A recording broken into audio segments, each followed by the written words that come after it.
troisième mandat bi nag wax na ci loo xam ne jombul xanaa loolu war na dalal sa xel le fait que mu ne du def dara loo xam ni du dëppoo ak constitution ak démocratie ak démocratie. am na lu jiitu loolu.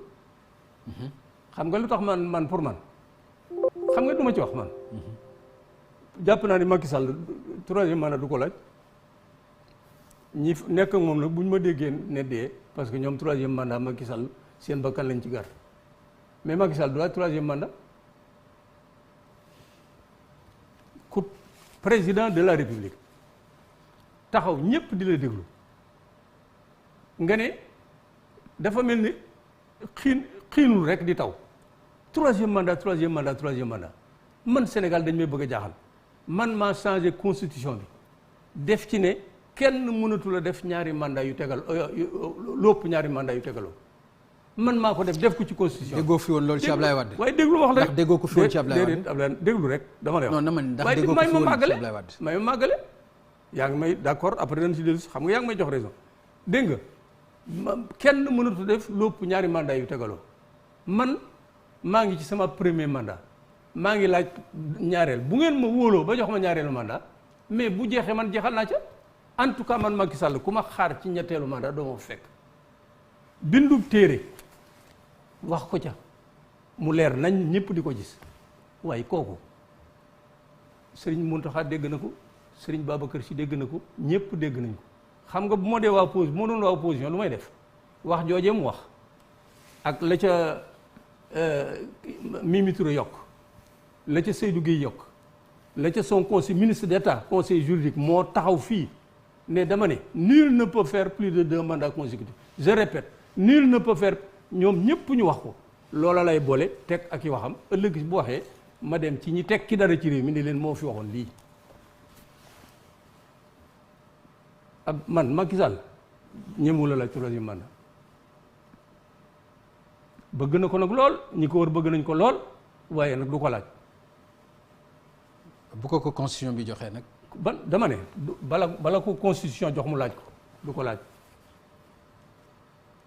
mais am na ñu wax ni laaj na ko ba am réponse bi ba ñëpp xam nañ. déedéet. am na ñu ne laaj na ko dama ne li nit ñi wax dama ne réponse bi mooy conseil constitutionnel nee na ko mandat 7 ans bi bokkul ci sa mandat. yaa ko dégg. non mais loolu dégg naa ko kay. ñu wax déedéet waxu fii bii ca 2016 ba mu naan ba mu foofa tam war nañu ba mu ne Macky Sall bu nekkoon ak weneen xeet wu dul Sénégal 2019 duñ ko réélire mukk ci àddina parce que président kilifa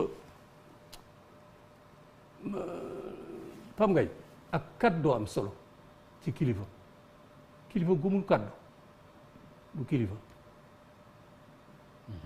waaw loolu moom dëgg sénégalais yi 2019 et puis ak doxalin ni mu doxaline ni mu fare ñi far ak yow lu leen neex def ñu mel ni Modiña bu ñu préfacé livre sax nga yóbbu leen tribunal ak condamné leen alors que ñi ko wër ma ni je le répète ñi ko wër suñu leen seetoon un audit indépendant ñoom ñu ci bari port COUD moom kii nañ ko ba pare Ageroute Promoville nangam AGETIP je t'assure que maa la wax lii bu leen audit indépendant audité woon ñoom ñu bëree dinañ dem kaso loolu lépp mu gëm ci. créé mais man doyen parce que aussi parfois da ngay wax yoo xam ni man dama si am jaaxle parce que li tax ma ci am jaaxle mooy ñooñu nga tudd ñëpp vraiment ay nit ñoo fa nekk. waaw ay nit yoo xam ni vraiment man jàpp naa ne ay kilifa lañ ay responsable lañ. yow nga tudd leen ne leen bu ñu leen audité ñu dem kaso. ñu bari xam nga loolu tam tooñ dama ne xam nga tooñ mënul passé loolu. wax ma dama ne li may wax maa ko wax da ngay gis ci ñoom ñoo xam dañ leen a seet rapport bi def l'inspection générale d'État recommande l'ouverture express d'une information judiciaire contre monsieur tel pour détournement présumé de 9, 10, 15 milliards. mais ndegam ñooñu ñoo wax présumé te yow mën nga présumé waaye déglu ma yow nga bëgg a yóbbu kaso. waaye déglul ma wax la dama ne. déglul ma wax la mais damay déglu mais nag aussi yow ñoom ñi ko def. je répète. ñoom ñi ko def. je répète. présumé yow nga bëgg a jël nit ñi yóbbu kaso. dama ne présumé xam nga yoon wi sunu droit positif ji nga bu ma woon doole danaa ci dugal présomption de culpabilité présomption de culpabilité danaa ko dugal ci à côté présomption de mais am na ñoo xam ne ñii présomption de man am na dossier yu ma xam yoo xam ne ci bañ koy élaborer fekk naa ko mais c'est extraordinaire dans tous les cas mais nañ ma fenloo xam nga ni ñu may fenloo Macky Sall fab rapport ya nga xam ne teg na ci concam yépp mu fab ko jox ko tribunal ne leen jëfandu leen ko conformément à votre machin ya ko Cour des comptes jox yépp mu kii ne procureur de la République fanweeri dossiers yooyu nga xam ne OFNAC déposé na ko fa te nga bàyyi laaloo ca benn traité leen bu boobaa daañu xam ku defa waaye tant que defuñu ko comment tu veux qu'on leur fasse confiance des dizaines de rapports qui dorment sur la table du procureur du président de la République te yu bari man ma koy lire ak la ca ne ma xam ak les dossiers qui sont sur la table du procureur une trentaine qui mettent gravement en cause des gens laaluñu ca benn nga bëgg ma de présomption d'innocence rek et la présomption de culpabilité na ko joxe ñu traité ko dama ne bu leen joxoon ñu traité ko de façon absolument indépendante ñu ci baree bari les mis en cause là dañ dem prison waxuma ñëpp ça veut dire que je tiens compte donc de la présomption d'innocence. Mais moi je mets davantage l'accent sur la présomption de culpabilité qui n'existe malheureusement pas dans notre droit positif.